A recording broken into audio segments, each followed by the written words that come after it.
Hey, Uncommon. Got another workout for you guys. And the theme of my workouts this week is going to be to bring some intensity, or teach you guys how to bring some intensity to the workouts yourselves, or I should say give you an opportunity to bring the intensity yourself instead of relying on weight or something like that to bring the intensity for you. So the first one we've got here is, for the warm-up anyway, I'll show you what these are, functional progressions. They are a birth fit thing, but you can benefit from them whether you're a pregnant woman, postpartum woman, not a woman at all, any person who's breathing and walking around on this planet, you can benefit from them. So then we've got partial range of motion squats. Partial range of motion squat just means you're going to air squat and not lock your legs out and just kind of flow really quickly from one rep to the next until you get a light burn.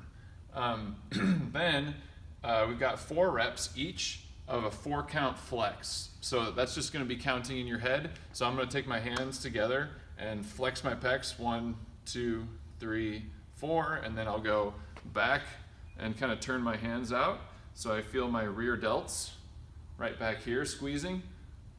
1, 2, 3, 4. 1, 2, 3, 4. And just kind of go back and forth like that 4 times each. All right, I'll show you what the functional progression is. So let's go to the floor. It's going to be pretty similar to some things we've done before, like dead bugs, hollow bodies, those sorts of things. Or the focus is keeping a nice and connected core. In birth fit, they focus a lot on the relationship of the ribs and the pelvis. So we want to keep them kind of stacked over each other. Like if you picture your ribs as a bowl with the opening down and your pelvis is a bowl with the opening up, we want those openings to be kind of lined up, and that creates a neutral, stable core. So I'm going to start off just like we would with a dead bug, with my low back flat against the floor, my arms up in the air, my knees bent. Now the first step of the first functional progression is just to roll to one side. But as I roll, I have to make sure everything stays together.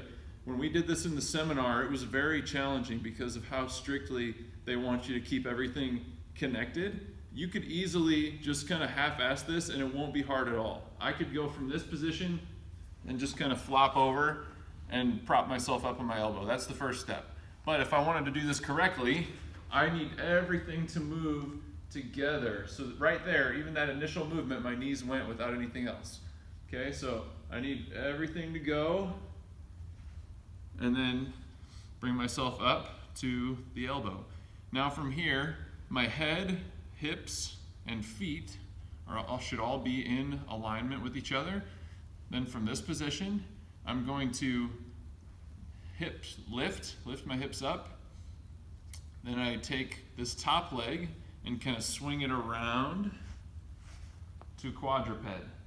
This whole time my spine is staying in one unit, okay? So I'm really focusing on keeping that pressure that we work on creating in our core. I'm working on keeping that in my lower abdomen. Then from here, the leg that was up as I swung over is going to come up. Notice how as I do that, my spine shouldn't change. So I'm not rounding forward more. I'm not turning or like shifting my weight. I want my spine to stay exactly where it is. I'm going to bring this foot up, and then I'll bring the other foot up. And then from here, I can just stand. And then I would go back down the way I came, kind of like a Turkish get up. So I reach down to the floor. This foot goes back, but my belly's tight the whole time. This foot goes back. Then again, I'm lowering back down to the floor, so I'm going to drop to this elbow, but everything stays together. Get to here, and then roll right back to where we started. Okay? So you're going to do that whole series twice on each side, every set. If you don't know exactly how to do that, or if my explanation wasn't good enough, there are videos. Did I say that already? I forget. There's videos on YouTube. YouTube birth fit functional progressions, and there's videos breaking down each one of those steps with explanations and everything. Okay, so our workout. This is not a trick. It does just say 1 set of 20 seconds of work, 40 seconds of rest. However, you're going to do thrusters first. So if you have any sort of object, a single dumbbell, a single kettlebell, 2 of each, a bag, duffel bag, bag of dog food, any of those options that we've talked about before, you can do thrusters. If you have an object that you can squat with, but you just can't reasonably put it overhead, then you just go ahead and do weighted squats. But either way, you're gonna work for 20 seconds, and this is an all-out effort. Get as many reps as you can in that 20 seconds, then you will rest 40 seconds. After that 40-second rest, the start of the next minute, you will do another set of 20 seconds of work.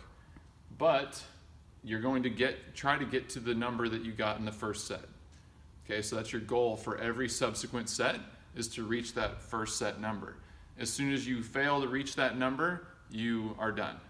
Okay, so on that first set, I want you to be really strict about your range of motion, because once you get in, you're gonna feel the best probably on the first set. So once you get past that, you may be a little more likely as you get fatigued to kind of blur the edges of what a full range of motion actually looks like. So this is actually kind of helping you to make sure that you can at least get a few sets in where you reach that number again. However, don't sandbag that first set, because if you do, it'll be easier to reach the number after that, and then you could be in this thing for like another 10, 12 minutes. I don't want that either. So I want this to be a challenging number to reach, but doable every time as long as you go hard. After you fail, you'll rest for 4 minutes, and then you'll repeat that whole thing with kettlebell swings. Okay, so just as a quick example here, if all I've got is 1 dumbbell, then I can I don't have to do one-armed thrusters. I can hold the dumbbell just like this, and my timer will tell me 3, 2, 1, go, and I'll start going. And then I'm just going thrusters basically as fast as I can. As soon as the 20 seconds is over, resting, and then pick it up again, trying to do that same number again. Then the next number, or the next movement, would be kettlebell swings. Again, you can do kettlebell swings if you have a dumbbell. You can hold it just like this.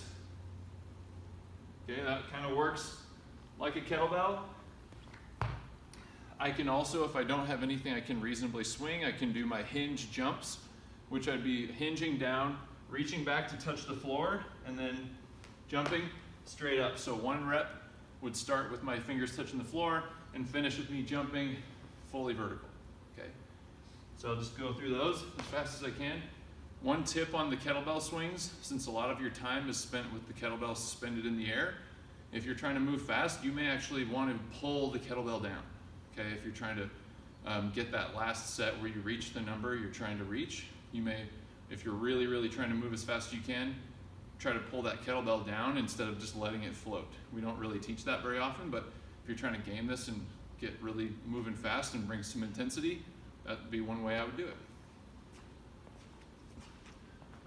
As for your cool down, we've got a little pump sesh. So this is a half Tabata, if you've ever heard of Tabata. We're only doing 4 sets, 20 seconds of work, 10 seconds of rest for each of these separately. So I'll do all 4 sets of curls, all 4 sets of tricep kicks, all 4 sets of hamstring curls, and all 4 sets of calf raises. So over here, I've got my books. If you're lucky enough to have dumbbells, lightweight dumbbells that you can do a lot of reps with little rest, use those. But if not, books. These are decent sized books, but they're not very heavy. But if you hold them in a certain way and do these fast, it'll start to burn really good. So I've got my curls going like this. I would just try to move this quickly, trying to get a really good burn in the muscle. Go for 20 seconds, and then I'd rest for 10, back on for 20. Then the tricep kicks, same thing. I'll start here and kind of kick back, really focusing on squeezing my muscles. You can make a lightweight really hard if you focus really hard on squeezing the muscles that you're trying to use. Okay. Then, forgot my med ball. So hamstring curls.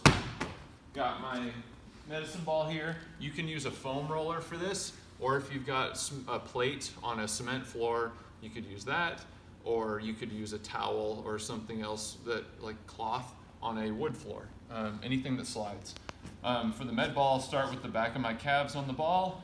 I'm gonna stick my butt up in the air, lift my hips, and then as I pull the ball in, I'm trying to keep my hips up as high as they'll go, and then I kind of lower them down with the rest of my body. So you'll notice my hips stay in line with my legs and torso. If that's too hard, I can keep my hips down and just pull in that way.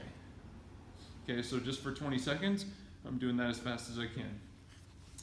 And then you're finishing with calf raises. So just find something, maybe like a stair that you can lower yourself down from and do calf raises. And play around with that. See if you notice where your weight is in your feet and if that affects how your muscles are activated. Have fun.